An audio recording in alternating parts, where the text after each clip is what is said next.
بسم اللہ الرحمن الرحیم۔ خواتین و حضرات، آپ کی خدمت میں حاضر ہوں۔ کل میں نے آپ سے پہلی دفعہ گفتگو کی تھی اور میں نے یہ گزارش کی تھی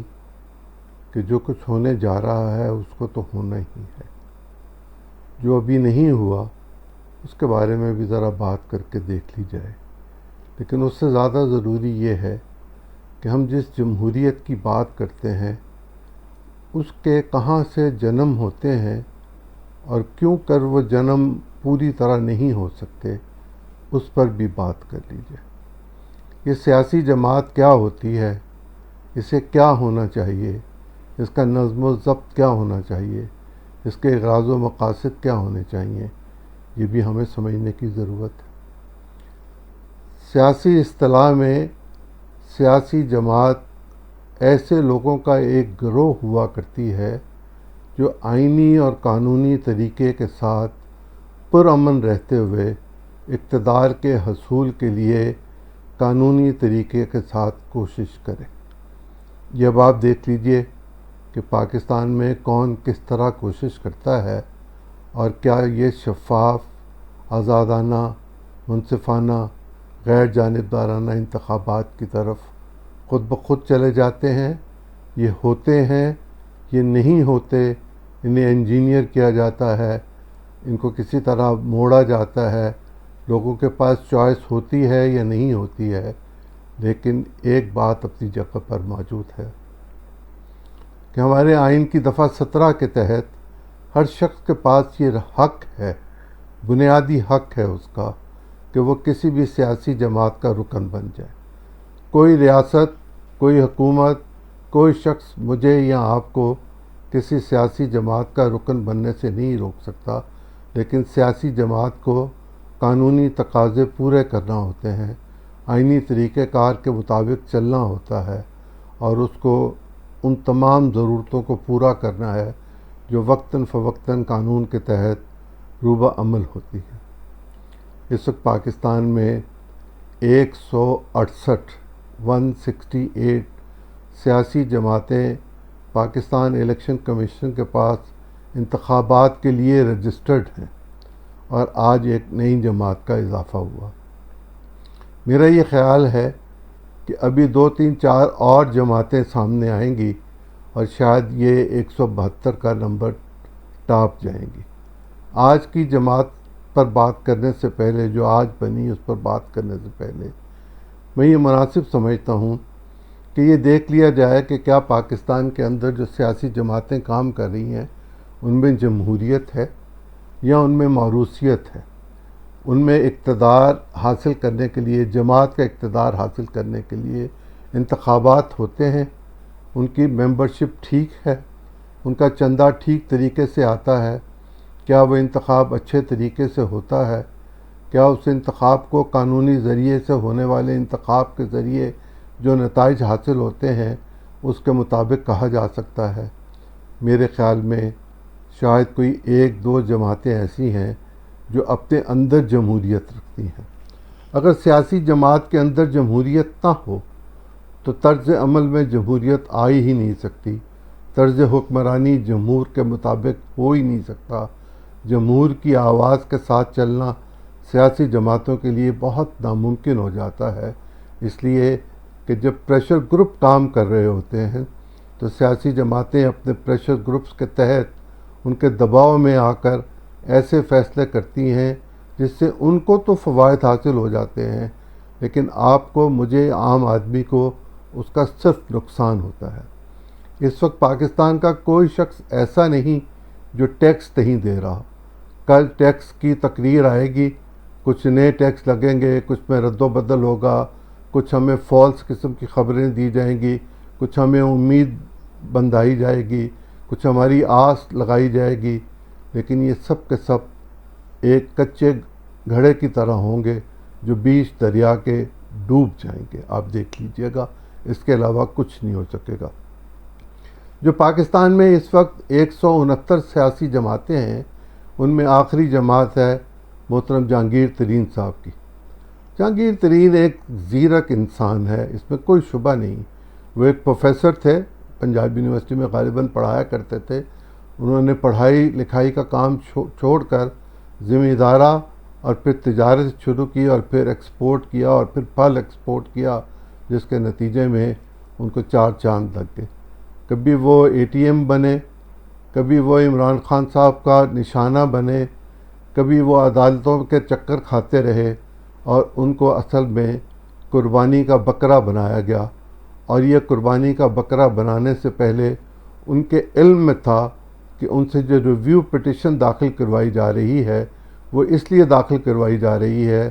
کہ ان کی پارٹی کے اس وقت کے چیئرمین کے جو کاغذات وہ کہتے ہیں میں نے 40 سال کا حساب دیا، وہ فالس تھے، وہ 2 نمبری پہ تھے، ان کے لیے وقت چاہیے تھا، وہ جانے کہاں سے کس طریقے کے ساتھ اکٹھے کیے۔ 2 لوگوں میں سے ایک کی قربانی ہونا تھی، اور وہ اس لیے ہونی تھی کہ ایک طرف میاں نواز شریف کی قربانی دی جا چکی تھی اور دوسری طرف اس کو بیلنس کرنے کے لیے یا چیئرمین جاتا یا سیکریٹری جنرل جاتا۔ تو انہوں نے خود اپنے لوگوں کو اور اس وقت کے ذمہ دار لوگوں کو یہ کہا کہ سیکریٹری جنرل کو اس جہنم میں جھونک دیا جائے، اگر وہ تباہ و برباد ہوتا ہے تو میں اس کے پاس صرف افسوس کرنے چلا جاؤں گا، اور وہ رسماً ان کے پاس افسوس کرنے چلے گئے۔ روایات ان کی یہ ہیں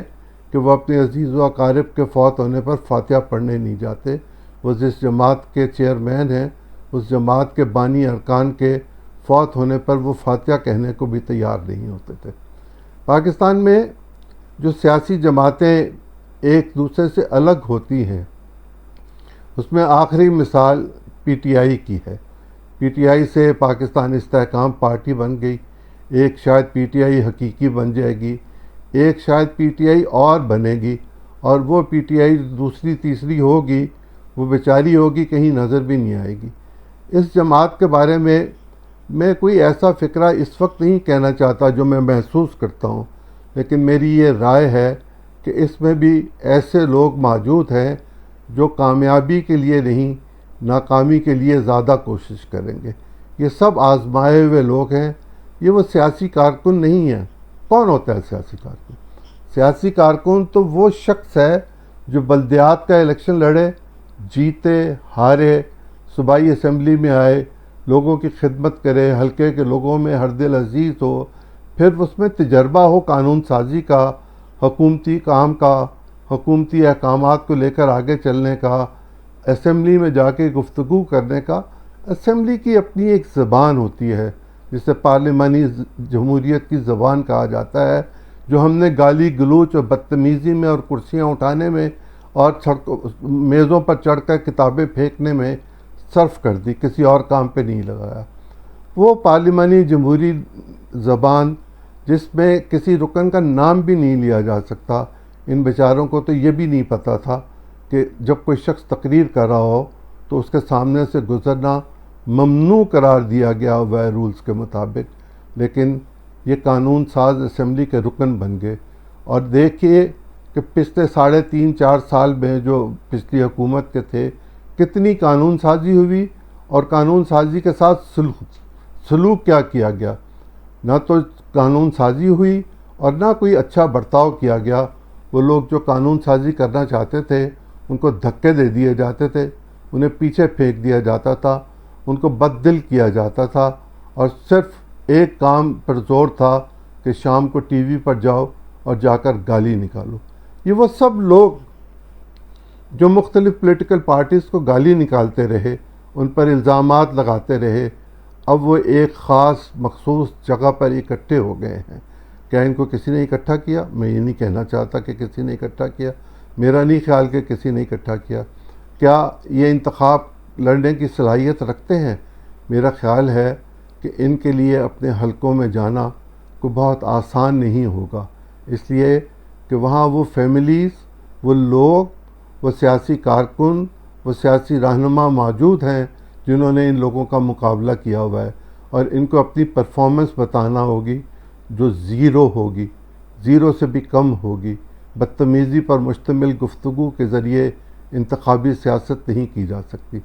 سیاست اگر کسی کو سیکھنی ہو تو وہ طرز عمل دیکھے قائد اعظم کا، وہ طرز عمل دیکھے مولانا مودودی کا، وہ طرز عمل دیکھے خواجہ ناظم الدین کا، وہ طرز عمل دیکھے ممتاز دولتانہ کا، وہ طرز عمل دیکھے محمد خان جنیجو کا، یوسف رضا گیلانی کا، اور بہت سارے لوگوں کا وہ طرز عمل دیکھے، ایون محترمہ بے نظیر بھٹو کا یا ذوالفقار علی بھٹو کا طرز عمل دیکھے، وہ گالی کی زبان استعمال نہیں کرتے تھے۔ نوابزادہ نصر اللہ خان سخت ترین بات خوبصورت ترین پیرائے میں کہہ دیا کرتے تھے۔ میں آپ کے سامنے یہ جو گزارش کر رہا ہوں کہ 169 اب سیاسی جماعتیں ہو گئی ہیں، یہ جب رجسٹر کرائیں گے تو 169 ہو جائیں گی۔ کیا آپ کو اور مجھے 168 یاد ہے؟ کیا ہم جانتے ہیں کہ یہ کون لوگ ہیں جنہوں نے یہ سیاسی جماعتیں بنائی ہوئی ہیں اور ان کے اغراض و مقاصد کیا ہیں؟ کیا یہ پاکستان میں پرامن طریقے سے انتخاب لڑ کے اقتدار حاصل کرنا چاہتی ہیں، یا یہ ایسا کوئی کام کرنا چاہتی ہیں کہ جس کے نتیجے میں پاکستان میں خیر نہ ہو شر ہو؟ پاکستان کے الیکشن کمیشن نے 2001-2002 میں یہ رولز بنائے تھے اس وقت کی حکومت نے کہ ہر پولیٹیکل پارٹی اپنے اندر انتخاب کروائے، ہر سطح پر انتخاب کروائے، اور انتخاب کروانے کے لیے یہ ضروری ہو کہ الیکشن کمیشن کے پاس اس پارٹی کے پورے ممبرز کے تمام قوائف موجود ہوں، ان کا شناختی کارڈ کا نمبر ہو، ان کا فون نمبر موجود ہو، ان کا نام ہو، ان کی ولدیت ہو، ان کا ووٹ ہو۔ پاکستان کی کسی سیاسی جماعت نے یہ کام نہیں کیا، کسی بھی سیاسی جماعت نے یہ کام نہیں کیا۔ جتنی جماعتوں نے اس وقت اگست 2002 میں انتخاب کروا کے اپنے اندرونی انتخاب کروا کے الیکشن کمیشن کو اپنے ریزلٹس دیے، ان میں سے 99% جعلی تھے۔ میں اس بات کو ذاتی طور پر جانتا ہوں، خوب جانتا ہوں، میرے علم میں ہے۔ دوسری بات یہ کہ اگر موروثیت کی سیاست کرنی ہے تو پھر سیاسی جماعت تو نہ ہوئی، پھر تو خاندانی جماعت ہوئی، اور اگر خاندانی جماعتوں کے ذریعے آگے چلنا ہے اور یہ کہنا ہے کہ موروثیت کے ذریعے ہم نے سیاست سیکھ لی ہوئی ہے، تو پھر موروثیت میں تو بچیوں کو ان کی جائیداد میں حصہ دینا بھی بہت ضروری ہے، پھر وہ بھی دے دیا جائے۔ پھر اور بہت سارے کام ہیں جو موروثیت کہتی ہے کہ یہ کیے جائیں، وہ بھی کر لیے جائیں، لیکن ہم صرف سیاست کے لیے موروثیت کو استعمال کریں اور باقی تمام کاموں کے لیے اسے پس پشت ڈال دیں۔ سیاست میں الزام لگایا جاتا ہے، لیکن الزام کو ثابت کرنا بھی ضروری ہوتا ہے۔ سیاست میں گالی نہیں نکالی جاتی، سیاست میں خوبصورت زبان استعمال کی جاتی ہے، سیاست میں رواداری ہوتی ہے، خوش دلی ہوتی ہے، انتخابی نتائج کو تسلیم کیا جاتا ہے، ہارنے والا اپنی ہار کو مانتا ہے، جیتنے والے کو مبارک دی جاتی ہے۔ لیکن پاکستان میں تو ایسی کوئی روایت نہیں ہے۔ میں آپ کو ایک مثال دینا چاہتا ہوں کہ پاکستان میں جب کبھی بھی کسی سیاسی جماعت نے اپنے اندر انتخاب کروانے کی کوشش کی، وہ ٹوٹ گئی، اور اس کی آخری مثال تھی پاکستان مسلم لیگ نون۔ وہ ٹوٹی، پھر کاف نے انتخاب کروانے کی کوشش کی اپنے اندر، وہ ٹوٹی، اور اب پی ٹی آئی ٹوٹی۔ اسی طرح پی ٹی آئی کا حال کیا ایم کیو ایم جیسا ہوگا یا اس سے بھی بدتر ہوگا، میں نہیں ابھی کہہ سکتا۔ میں تو یہ دعا گو ہوں کہ یہ لوگ جو اکٹھے ہوئے ہیں یہ اس بات کی کوشش کریں کہ قانون کی حکمرانی کو مد نظر رکھتے ہوئے پاکستان کے آئین اور دستور کے مطابق، پاکستان کے قوانین کے مطابق، پاکستان کے لوگوں کی خواہشوں کے مطابق پاکستان میں پرامن ماحول پیدا کریں، پاکستان میں ایسی ایکٹیویٹی پیدا کریں، ایسی ایکٹیویٹی جنریٹ کریں کہ جس کے نتیجے میں معیشت ٹھیک ہو سکے، تاکہ سیاسی استحکام آ سکے۔ اور اگر سیاسی استحکام نہیں ہوگا تو پھر انتخاب بہت دور کی بات ہے۔ میں کل انشاءاللہ پھر سیاسی جماعتوں کے ناموں کے حوالے سے اور ان کے کریکٹرز کے حوالے سے آپ کے ساتھ گفتگو کے لیے حاضر ہوں گا۔ اجازت دیجیے، اللہ آپ کا نگہبان ہو۔